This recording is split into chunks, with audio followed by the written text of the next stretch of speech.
नमस्कार दोस्तों, स्वागत है आपका हमारे YouTube चैनल जीके ट्रैकर पे। देखिए फ्रेंड्स, आज से हम एक नई सीरीज शुरू करने जा रहे हैं। इस सीरीज में हम पूरी परीक्षा वाणी को वन लाइनर प्रश्नों के रूप में कवर करेंगे, जिससे आपका अच्छे से रिवीजन भी होगा और आइडिया भी आपको मिलेगा कि किस तरीके से प्रश्न किताब से बन सकते हैं।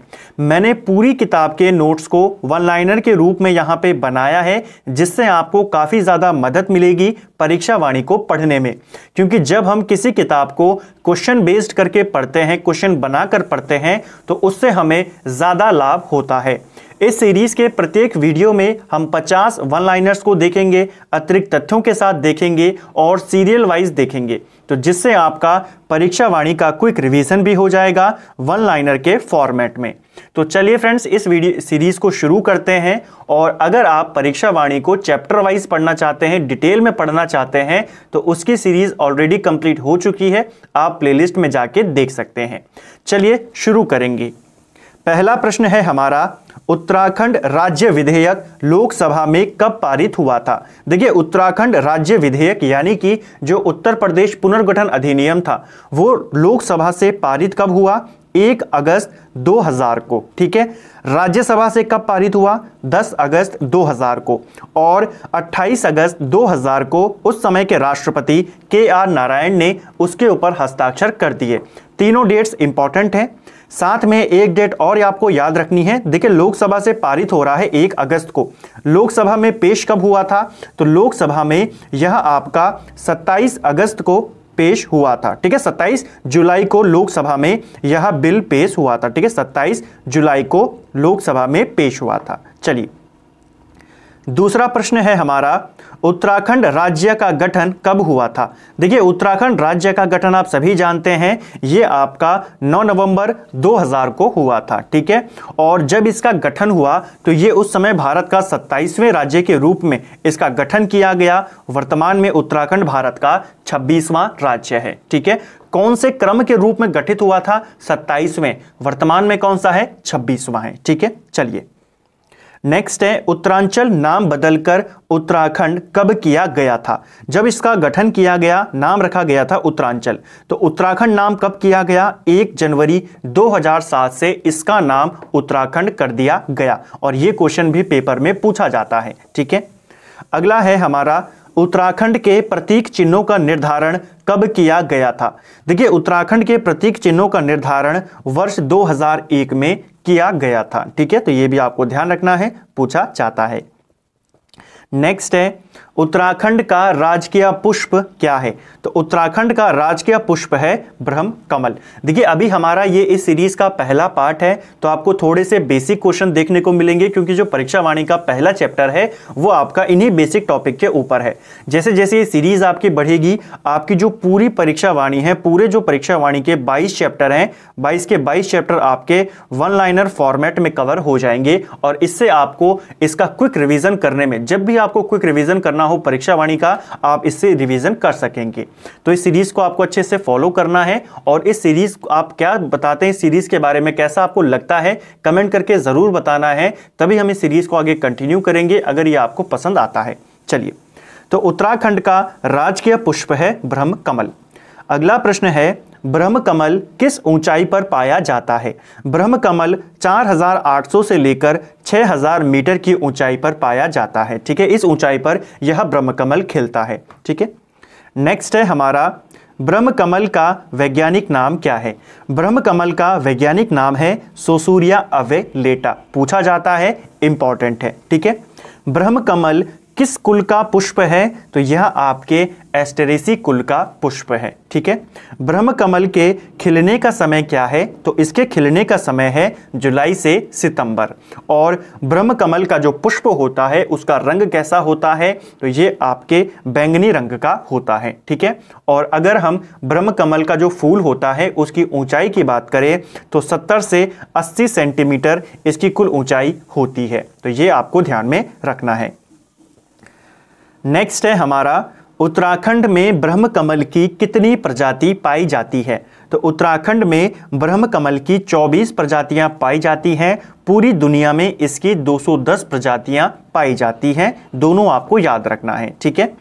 ब्रह्म कमल का स्थानीय नाम क्या है? तो ब्रह्म कमल का स्थानीय नाम है कौल पद्म। ये आपको ध्यान रखना है, पूछा जाता है। और महाभारत में ब्रह्म कमल को सौगंधिक पुष्प कहा गया है। तो दोनों नाम आपको याद रखने हैं। पूछा जाएगा किस ग्रंथ में ब्रह्म कमल को सौगंधिक पुष्प कहा गया है, तो वो है महाभारत। और स्थानीय नाम क्या है? कौल पद्म। ठीक है।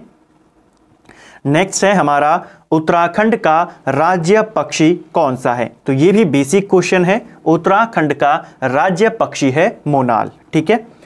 किस ऊंचाई पर पाया जाता है? तो मोनाल आपका 2500 से लेकर 5000 मीटर की ऊंचाई पर पाया जाता है।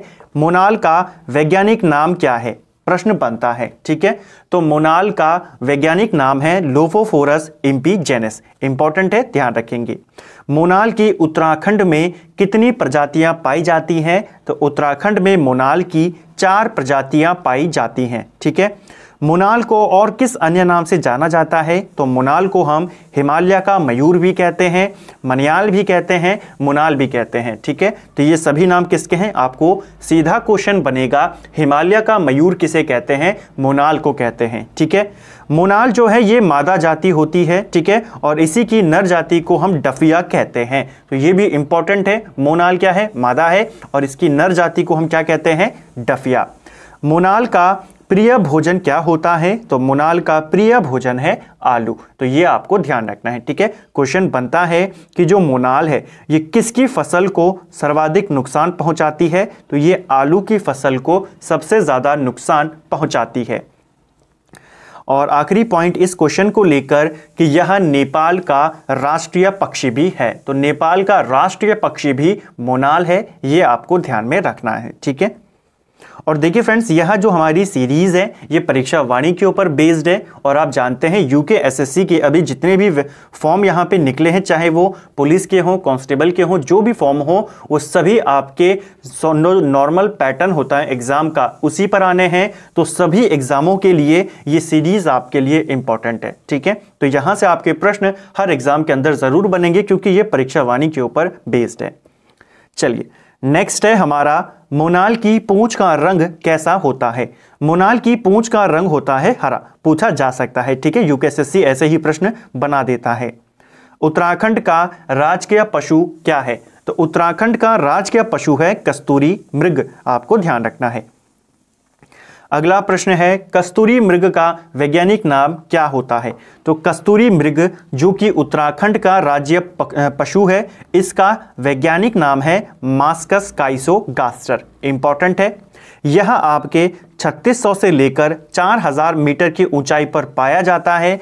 और कस्तूरी मृग को हिमालयन का मस्क डियर कहते हैं। देखिए, हिमालय का मयूर किसको कहते हैं? मोनाल को। और हिमालयन मस्क डियर यह कस्तूरी मृग को कहा जाता है। इसकी भी उत्तराखंड में 4 प्रजातियां पाई जाती हैं। आपको ध्यान रखना है। ठीक है।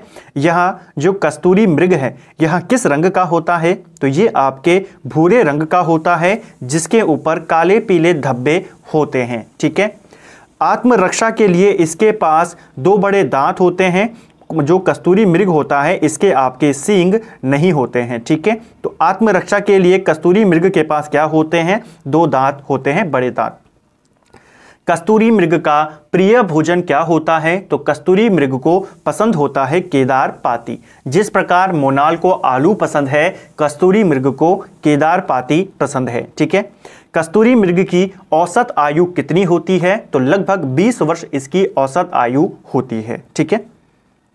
अगला प्रश्न है, कस्तूरी मृग से एक बार में कितने ग्राम कस्तूरी प्राप्त की जा सकती है? देखिए, कस्तूरी मृग से हमें कस्तूरी प्राप्त होती है और यह एक बार में 30 से 45 ग्राम मिलती है। और ये क्वेश्चन पेपर में पूछा जा चुका है। तो एक कस्तूरी मृग से हमें कस्तूरी एक बार में केवल 30 से 45 ग्राम मिलती है। और यह कस्तूरी केवल जो नर कस्तूरी होती है उसी से प्राप्त होती है, ये आपको ध्यान रखना है। ठीक है। कस्तूरी हमें किससे मिलती है? केवल नर से। कितने अंतराल में मिलती है? देखिए एक बार में 30 से 45 ग्राम मिलती है और हर 3 वर्ष में मिलती है, यानी कि एक कस्तूरी से आपको 3-3 वर्ष के अंतराल में कस्तूरी प्राप्त होती है। ठीक है, इसके अलावा आपको यह भी याद रखना है जो कस्तूरी मृग होती है इसमें गर्भ धारण की अवधि कितनी होती है? तो यह अवधि 6 माह होती है। ठीक है, नेक्स्ट है हमारा केदारनाथ वन्यजीव प्रभाग के अंतर्गत कस्तूरी मृग विहार की स्थापना कब की गई? जो केदारनाथ वन्यजीव प्रभाग है इसके अंतर्गत आपका कस्तूरी मृग विहार, इसकी स्थापना 1972 में की गई। यह आपकी चमोली जनपद में स्थित है। ठीक है, नेक्स्ट है मेहरुड़ी कस्तूरी मृग अनुसंधान केंद्र की स्थापना कब की गई थी? देखिए यह इंपॉर्टेंट है, पूछा जाता है। मेहरुड़ी कस्तूरी मृग अनुसंधान केंद्र, इसकी स्थापना 1997 में हुई और यह आपके बागेश्वर जनपद में स्थित है। तो यह आपको ध्यान रखना है, यह आपका कहाँ है? बागेश्वर जनपद में स्थित है मेहरुड़ी कस्तूरी मृग अनुसंधान केंद्र। नेक्स्ट है हमारा चमोली के कांचुला खर्क में कस्तूरी मृग प्रजनन केंद्र की स्थापना कब की गई थी? इसको लेकर भी एक प्रश्न पेपर में पूछा गया है। वहां पे यह पूछा गया था कि चमोली में कांचुला खर्क में क्या है? तो वो है कस्तूरी मृग प्रजनन केंद्र। स्थापना कब हुई है? 1982 में। ठीक है, आस्कोट अभयारण्य की स्थापना कब होती है? तो आस्कोट अभयारण्य ये आपके पिथौरागढ़ जनपद में है और इसकी स्थापना 1986 में होती है। तो इन चारों की स्थापना आपको याद रखनी है। जो कस्तूरी मृग विहार है 1972 चमोली में, मेहरुड़ी कस्तूरी मृग अनुसंधान केंद्र 1977 बागेश्वर में, और उसके बाद चमोली के कांचुला खर्क में कस्तूरी मृग प्रजनन केंद्र ये 82 में, और फिर आस्कोट अभयारण्य 86 में पिथौरागढ़ में। ठीक है, नेक्स्ट है उत्तराखंड का राजकीय वृक्ष कौन सा है? तो उत्तराखंड का राजकीय वृक्ष है बुरांस। बुरांस एक प्रकार का पर्वतीय वृक्ष है, यानी कि यह ऐसा वृक्ष है जिसे मैदानों में नहीं उगाया जा सकता। ठीक है, तो बुरांस जो है उत्तराखंड का राजकीय वृक्ष है। इसका वैज्ञानिक नाम क्या है? तो बुरांस का वैज्ञानिक नाम है रोडोडेंड्रॉन अर्बोरियम। इंपॉर्टेंट है, पूछा जाता है। ठीक है, रोडोडेंड्रॉन अर्बोरियम बुरांस का वैज्ञानिक नाम है या वनस्पतिक नाम है। ठीक है, अच्छा लगेगा वनस्पतिक नाम। ठीक, अगला है किस ऊंचाई पर पाया जाता है? तो देखिए जो आपका बुरांस है यह 1500 से लेकर 4000 मीटर की ऊंचाई पर पाया जाता है। बुरांस जो ये आपका वृक्ष है इसका जो रंग होता है, जिसमें पत्ते लगते हैं, जो फूल लगते हैं, उसका रंग होता है लाल। ठीक है, गहरा लाल होता है। जैसे जैसे ऊंचाई बढ़ती जाती है यहाँ जो लाल रंग गहरा होता है ये हल्का लाल रंग में कन्वर्ट होना शुरू हो जाता है। ठीक है, और एक ऊंचाई ऐसी आती है जहां पे सफेद रंग के बुरांश देखने को मिलते हैं। तो वह ऊंचाई कौन सी है? सही है, 11,000 फीट की ऊंचाई पर सफेद बुरांश मिलने शुरू हो जाते हैं। तो ये 1500 से 4000 मीटर तक बुरांश हमें मिलते हैं। जैसे जैसे ऊंचाई बढ़ती रहती है रंग इसका हल्का होता रहता है, शुरुआत में गहरा लाल होता है और 11,000 फीट के ऊपर यह सफेद रंग के मिलने शुरू हो जाते हैं। ठीक है, बुरांश के जो फूल होते हैं अगर हम इसके खिलने की समय की बात करें तो फरवरी से अप्रैल के मध्य में इसके फूल लगते हैं। ठीक है, तो ये आपको ध्यान रखना है दोनों का। ब्रह्मकमल कब खिलता है? जुलाई से सितंबर, और बुरांस में फूल कब लगते हैं? फरवरी से अप्रैल। नेक्स्ट है हमारा बुरांस को किस वर्ष संरक्षित वृक्ष घोषित किया गया था? देखिए बुरांस को संरक्षित वृक्ष कब घोषित किया गया? 1974 में इसे संरक्षित वृक्ष घोषित किया गया और यहां भी पेपर में पूछा जा चुका है। किस अनुच्छेद के में राज्यपाल की नियुक्ति का प्रावधान है? देखिए राज्यपाल की नियुक्ति किस अनुच्छेद के तहत होती है? सही आंसर है आर्टिकल 153 के तहत। किस अनुसूची के तहत राज्यपाल जो शपथ दिलाई जाती है वो दिलाई जाती है? ठीक है, यानी कि जो शपथ दिलाई जाती है किसी को भी, चाहे वो राज्यपाल मंत्रियों को दिलाए, चाहे वो राष्ट्रपति भारत सरकार के मंत्रियों को दिलाए, तो वो शपथ किस अनुसूची के तहत दिलाई जाती है? सही आंसर है अनुसूची 3, और ये इंपॉर्टेंट है, पूछी जाती है। अगला प्रश्न है राज्य प्रशासन की धुरी कौन होता है? तो राज्य प्रशासन की धुरी किसे कहा जाता है? ये कहा जाता है उस राज्य के मुख्य सचिव को। इंपॉर्टेंट है, ध्यान रखेंगे। ठीक है, राज्य में राजस्व पुलिस व्यवस्था कब से लागू है? यह क्वेश्चन कई बार एग्जाम के अंदर रिपीट हुआ है। राज्य के अंदर राजस्व पुलिस व्यवस्था यह लागू है 1874 से, ठीक है। और किसने इसको लागू करवाया था? तो 74 चल रहा है, हेनरी रैमजे का यहाँ पे शासन चल रहा है, ठीक है। हेनरी रैमजे के काल में उत्तराखंड में राजस्व पुलिस व्यवस्था लागू हुई थी 1874 में, ठीक है। नेक्स्ट है हमारा, ब्रिटिश काल में कुमाऊं में कितने परगने थे? तो ब्रिटिश काल में कुमाऊं में 19 परगने थे, 125 पट्टियां स्थित थी, ठीक है। और अगर हम बात करें गढ़वाल में, तो गढ़वाल में 11 परगने थे और 86 पट्टियां स्थित थी ब्रिटिश काल में, ठीक है। राज्यपाल द्वारा महाधिवक्ता की नियुक्ति किस अनुच्छेद के तहत की जाती है? तो देखिए, राज्यपाल महाधिवक्ता की नियुक्ति करते हैं और यह नियुक्ति आर्टिकल 165 के तहत की जाती है, ठीक है। और एक एग्जाम के अंदर पूछा गया था महाधिवक्ता की पद अवधि कितनी होती है, कितने समय तक ये अपने पद पर रहते हैं? तो इसकी कोई भी अवधि नियत नहीं है, जब तक राज्यपाल की इच्छा है ये अपने पद पर रहते हैं, ठीक है। तो ये आपको ध्यान रखना है। देखिए, यहाँ पे हम पूरी किताब को वन लाइनर के रूप में कवर करेंगे। तो अगर आपने इस पूरी सीरीज को कवर कर दिया तो आपकी पूरी किताब वन लाइनर के रूप में कवर हो जाएगी। और कोई भी क्वेश्चन, चाहे वो आपका चैप्टर हो, चाहे वो आपके जो चैप्टर के पीछे एमसीक्यूज हैं, सबके वन लाइनर आपको इस सीरीज में देखने को मिलेंगे। तो बिल्कुल सीरीज वाइज है, ये सीरियल वाइज है, चैप्टर वाइज वन लाइनर है, शॉर्ट नोट नहीं, ठीक है। तो ये आपको ध्यान रखना है, पूरी किताब के वन लाइनर फॉर्मेट में आपको ये पूरी बुक यहां पे कवर होगी। नेक्स्ट है, उत्तराखंड के प्रथम महाधिवक्ता कौन थे? तो उत्तराखंड के पहले महाधिवक्ता थे मेहरबान सिंह नेगी। विधानसभा का गठन किस आर्टिकल के तहत किया जाता है? तो राज्य विधानसभाओं का गठन जो होता है वो आर्टिकल 170 के तहत होता है, ठीक है। राज्य गठन से पूर्व इस क्षेत्र में कितनी विधानसभा सीटें थी? सही आंसर होगा 22 सीटें थी। देखिए, विधानसभा की बात हो रही है। जब राज्य का गठन नहीं हुआ था तो उस समय जो ये वाला हिस्सा था, उत्तराखंड वाला हिस्सा, उसमें केवल 22 सीटें विधानसभा की थी और 9 सीटें विधान परिषद की थी, ठीक है। तो ये आपको दोनों याद रखने हैं। और अगर पूछेगा विधान मंडल में कितनी सीटें थी, तो वो थी आपकी, टोटल आप इनको जोड़ देंगे तो 31 आंसर हो जाएगा। लेकिन अगर अलग अलग पूछेगा तो आपको ध्यान रखना है, विधानसभा में 22 थी, विधान परिषद में 9 थी। अंतरिम विधानसभा में कितने सदस्य थे? देखिए, जब अंतरिम विधानसभा का गठन किया गया राज्य गठन के बाद, उसमें कुल 30 सदस्य स्थित थे। 22 सदस्य विधानसभा के, 9 सदस्य विधान परिषद के, टोटल हुआ 31। लेकिन तभी एक सदस्य का कार्यकाल खत्म हो गया, जिस कारण यह संख्या कितनी रह गई? 30 रह गई। तो उत्तराखंड की अंतरिम विधानसभा में सदस्यों की संख्या कितनी थी, तब आपको बताना है 30, ठीक है। उत्तराखंड के प्रथम राज्यपाल कौन थे? यह भी बेसिक क्वेश्चन है। आज के इस वीडियो में आपको बेसिक क्वेश्चन ही देखने को मिलेंगे, क्योंकि यह पहला चैप्टर है। उत्तराखंड के प्रथम राज्यपाल थे सुरजीत सिंह बरनाला। दूसरे राज्यपाल की अगर मैं बात करूं तो सुदर्शन अग्रवाल उत्तराखंड के दूसरे राज्यपाल थे। तीसरे थे BL जोशी। चौथे इंपॉर्टेंट है बहुत ज्यादा, मार्गरेट अल्वा, जो कि उत्तराखंड की प्रथम महिला राज्यपाल थी, ठीक है। 5वें नंबर पे थे अजीज कुरैशी। 6ठे नंबर पे थे KK पॉल। 7वें नंबर पे थी राज्य की दूसरी महिला राज्यपाल बेबी रानी मौर्य, ठीक है। और 8वें नंबर पर हैं वर्तमान में गुरमीत सिंह। तो ये आपको ध्यान रखना है। नेक्स्ट है, उत्तराखंड के पहले अंतरिम मुख्यमंत्री कौन थे?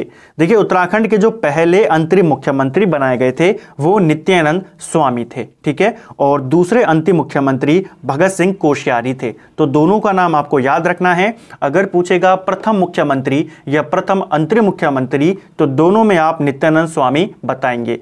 लेकिन अगर पहला निर्वाचित मुख्यमंत्री पूछा जाएगा तो आप ND तिवारी का नाम बताएंगे, ठीक है।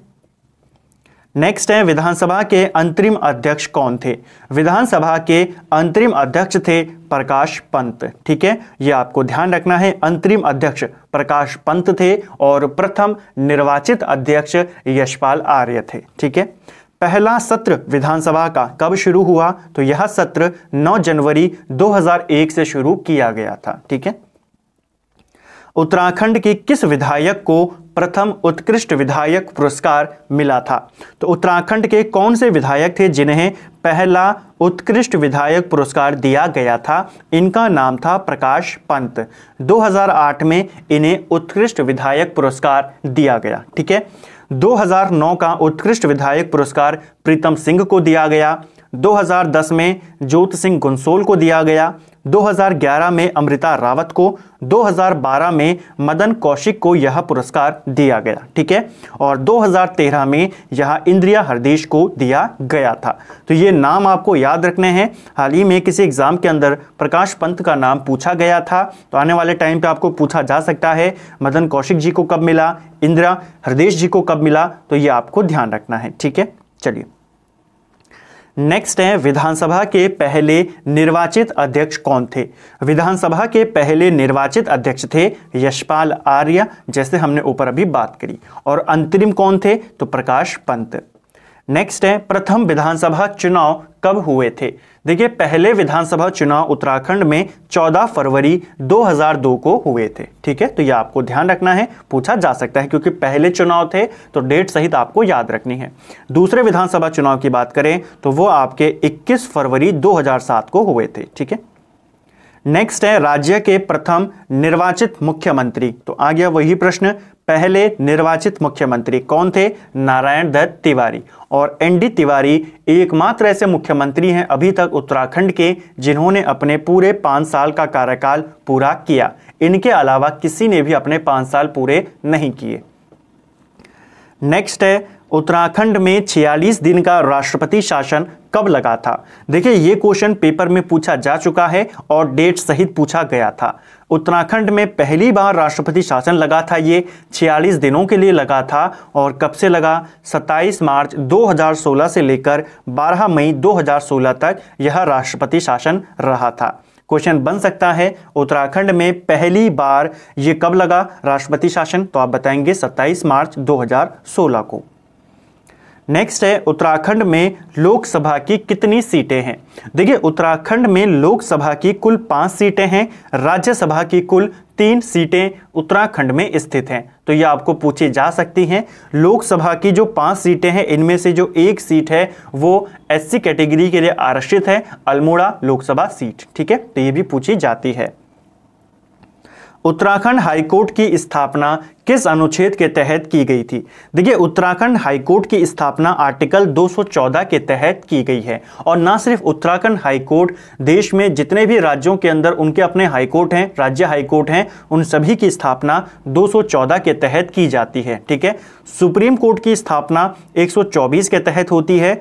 स्टेट्स जो हाईकोर्ट्स होते हैं उनकी स्थापना 214 के तहत होती है। और जो केंद्र शासित प्रदेश होते हैं, जैसे दिल्ली है, दिल्ली का अपना हाईकोर्ट है, उसकी स्थापना 241 के तहत होती है। ठीक है, उत्तराखंड हाईकोर्ट भवन का डिजाइन किसने किया था? तो ये क्वेश्चन भी पूछा गया है। उत्तराखंड हाईकोर्ट भवन का डिजाइन सर सेंटोनी मैकडॉनल्ड के द्वारा 1900 में किया गया था। ठीक है, यह भवन 1897 में बनना शुरू हुआ था, पूछा जा चुका है, और 1900 में बनकर यह तैयार हुआ था। ठीक है, उत्तराखंड हाईकोर्ट के प्रथम मुख्य न्यायाधीश कौन थे? तो देखिए, उत्तराखंड हाईकोर्ट के प्रथम मुख्य न्यायाधीश कौन थे? न्यायमूर्ति अशोक अभयंकर देसाई। ठीक है, ये उत्तराखंड के प्रथम चीफ जस्टिस थे।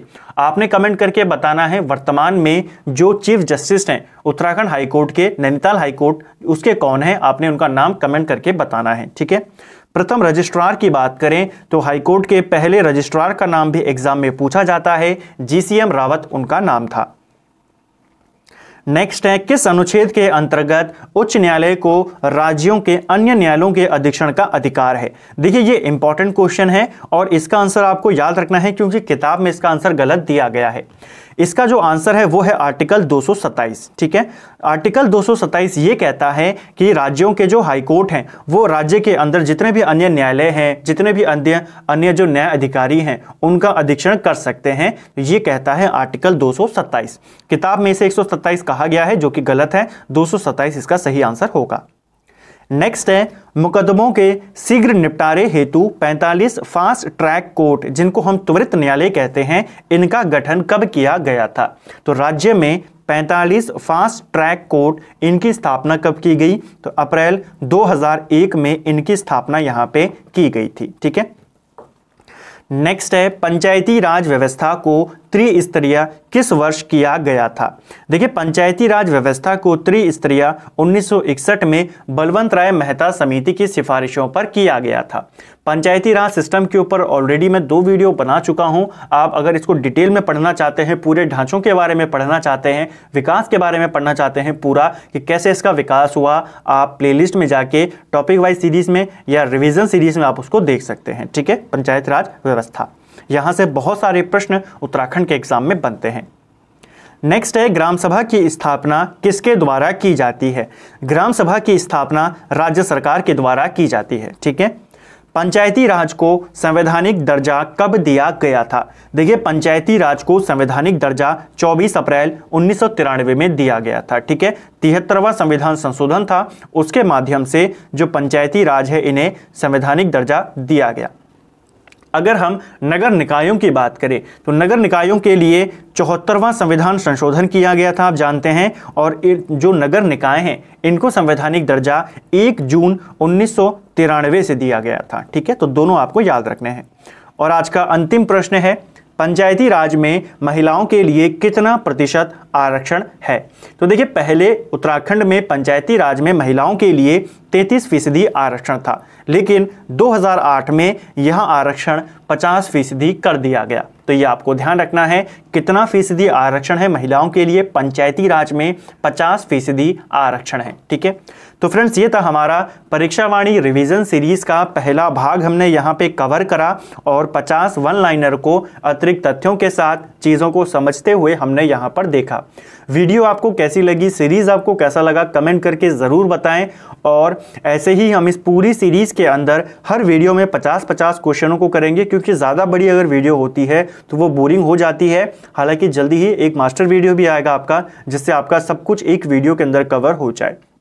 लेकिन इसमें हम हर सीरीज में 50-50 क्वेश्चन को यहाँ पे कवर करेंगे, एक्स्ट्रा फैक्ट के साथ करेंगे, जिससे आपका रेगुलर ये सीरीज चलती रहे और आपका ज़्यादा एक साथ आपको ज़्यादा क्वेश्चन याद करने की ना पड़े। क्योंकि आप जानते हैं, जब हम थ्योरी पढ़ते हैं तब तो हम थ्योरी में बड़े बड़े टॉपिक पढ़ सकते हैं एक साथ में, लेकिन जब क्वेश्चन पढ़ने होते हैं तो अगर हम एक साथ 100 क्वेश्चनों को पढ़ ले हमें उतने याद नहीं रहते, नोट्स बनाने में भी तकलीफ होती है।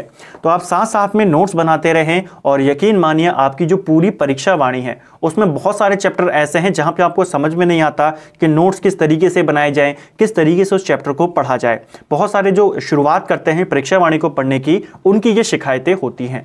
तो आप बिल्कुल शुरुआत से सीरीज को फॉलो करें, वन लाइनर को नोट्स बनाएं। इसीलिए मैंने 50 क्वेश्चन इसके हर वीडियो में रखे हैं, ताकि आप आसानी से उसी दिन नोट्स बना सकें और 50-50 करके आपकी पूरी परीक्षा वाणी सिर्फ वन लाइनर फॉर्मेट में आपकी कवर हो जाएगी। और इससे आपको इसका रिवीजन करने में इतनी आसानी होगी कि आप इसके बारे में सोच भी नहीं सकते कितना लाभ आपको, जब इस पूरी वन लाइनर कवर हो जाएगा फॉर्मेट में पूरी किताब, तो आपको यहाँ से कितना मदद मिलेगी रिवीजन में भी और क्वेश्चनों को याद करने में भी।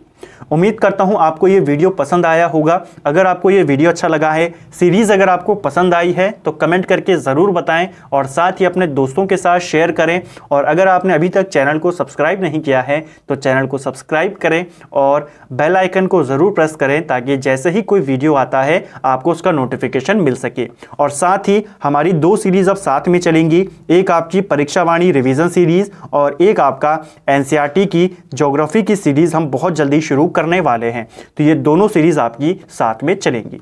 Thank you friends.